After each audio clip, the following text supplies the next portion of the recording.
예, CBS 라디오 한판 승부 함께하고 계십니다. 진중권 작가, 김성회 소장 두 분과 함께하고 있죠. 응답하라 한판 승부 두 분께 질문하고 답을 듣는 시간. 먼저 진중권 작가님께 4138님이 질문을 주셨어요. 작가님, 경남 남해군수로 출마한 국민의힘 후보가 AI 윤석열을 내세워서 홍보 동영상을 유포한 것을 두고 여러 가지 논란입니다. 선거법 위반 의혹까지 나오고 있죠. 이에 대해 민주당 박지원 위원장은 SNS에 글을 올리면서 만일 윤 대통령이 이를 알고도 묵인했거나 혹은 허락했다면 탄핵 가능성까지 언급하고 있습니다. 이 발언 작가님은 어떻게 들으셨는지요?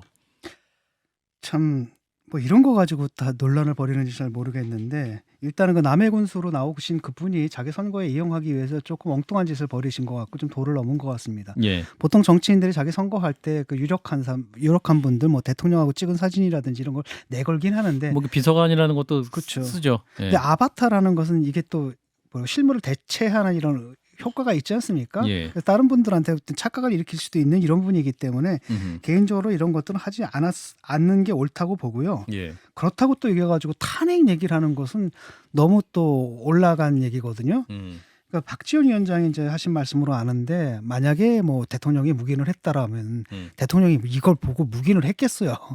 그러니까 가정법을 이용해서라도 이렇게 언어를 인플레이션 시키는 것은 굉장히 안 좋은 버릇인데 예. 참 실망스럽게도 박지원 위원장이 최근에 이런 식의 그 기존의 그 아주 부정적인 정치적인 어법들을 좀 반복을 하고 있거든요. 예. 그 비대위원장의 역할이라고 생각하시는 것 같은데 그건 잘못된 생각이라고 생각을 하고요. 뭐 굳이 뭐 탄핵을 하겠다면 아주 좋은 수가 있습니다. 그러니까 아바타 대통령을 탄핵하면 돼요. 다시는 이런 짓 못하게. AI를 탄핵해라. AI를 탄핵하면 됩니다. 근데 이걸 이제 그 이준석 대표가 또 인플레이션 시킨 경향이 있는데 왜냐하면 민주당이 지방선거를 앞두고 제정신이 아니다 대선 불복이다라고 대응을 했다는 거거든요. 근데 원문을 보면요, 박지원 비대위원장의 원문을 보면 허락했다라면 탄핵이지만 이제 그 뒷문장을 지금 싹 이준석 대표가 의도적으로 무시했는데 만약 윤석열 대통령이 허락하지 않았는데 일선 후보들이 이런 동영상을 만들었다면 진실에 반할 성명이나 신분을 이용한 것으로 국민의힘과 후보들은 선거법상 허위 표시죄, 허위사설 유포로 책임을 피할 수 없을 것이다라는 뒷말을 하기 위해서 앞에 가정을 해놓은 것인데 앞에 가정만 떼놔서 대선 불복이니 이런 얘기 하시는 것도 좀 보면 이준석 대표 좀 지나치다는 생각이 들어요. 예. 선거를 앞두고 있으니까. 한쪽에서 인플레이션을 하면 저쪽에서 또 인플레이션을 맞받아야 됩니다. 예. 아무튼 내일이 선거입니다.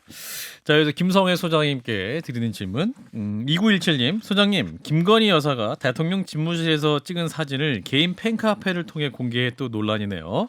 보안시설이죠. 대통령실 내부를 사전에 허가 없이 찍은 것도 문제지만 대통령실 직원이 안 찍었다고 했다가 다시 또 직원이 찍었다고 했다가 브리핑을 번복한 것도 문제가 있어 보입니다. 소장님 어떻게 보셨습니까?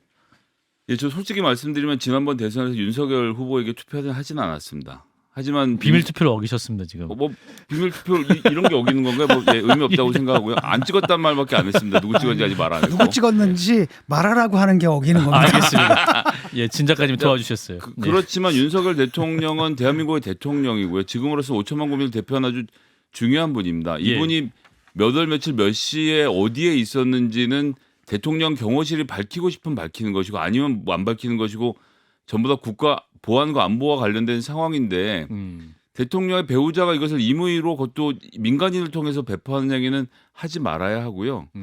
김건희 여사 본인이 지금 예전에 그 허위 문제로 사과할 때 아내로서 내조만 하겠다고 하셨잖아요. 예. 일단 그 말씀도 안 지켜지는 것이고 윤석열 대통령도 후보 시절에 내 아내는 정치에 대해서 아무런 관심이 없어서 이혼을 당할 뻔했다라고 말씀하셨는데 하시면서 제2부속실 두지 않겠다고 하셨는데 이제 다 그만하시고 제2부속실 설치하고요. 제2부속실 산하에 SNS 관리 본부도 두시고 뭐 인스타그램, 페이스북, 뭐 유튜브 원하시는 대로 계정을 좀 더 공식적으로 원활하게 운영하셨으면 좋겠어요. 뭐 이런 걸 하지 말라는 게 아니고요. 하면 된다. 예, 정해진 시스템 안에서 해야 되고 이 일을 통해서 지금 김건희 팬카페 변호사님은 지금 밖에서 보면 대통령 배우자하고 다이렉트로 라인이 다 있는 사람이 되는 겁니다. 이것이 가져오는 부작용 왜 걱정들 안 하시는지 현 모르겠어요. 대통령실도 이제 부속실 부활에 대해서 긍정적인 말을 하고 있습니다. 예, 제발요. 그렇게 했으면 좋겠습니다. 예, 아니 트리비아한 거 가지고 너무들 그러는 것 같아요. 예. 사진. 너무 사소한 것들 가지고 자꾸 문제를 부풀려 가지고 뭐 과도한 의미를 부여하고 좀 그러진 않았으면 좋겠습니다. 제가 지금 왜냐하면 알기로만 이번 사진이 6번째 나온 것 그러니까 같은데요. 그런 예. 식으로 계속 그런 식의 이제 뉴스가 나가는 거 이게 뭐 엄청나게 국가 기밀에 사는 속하는 것도 아니고 웬만한 거 그냥 넘어갔으면 좋겠는데 이러다 보면은 너무 사소한 것 가지고 쓸데없는 논쟁들이 벌어지면서 정치 커뮤니케이션이 왜곡되거든요. 그래서 웬만한 건 좀 넘어갔으면 좋겠어요. 예, 여기까지 하죠. 자, 응답하라 한판승부였습니다. 좋아요? 구독. 알림 설정.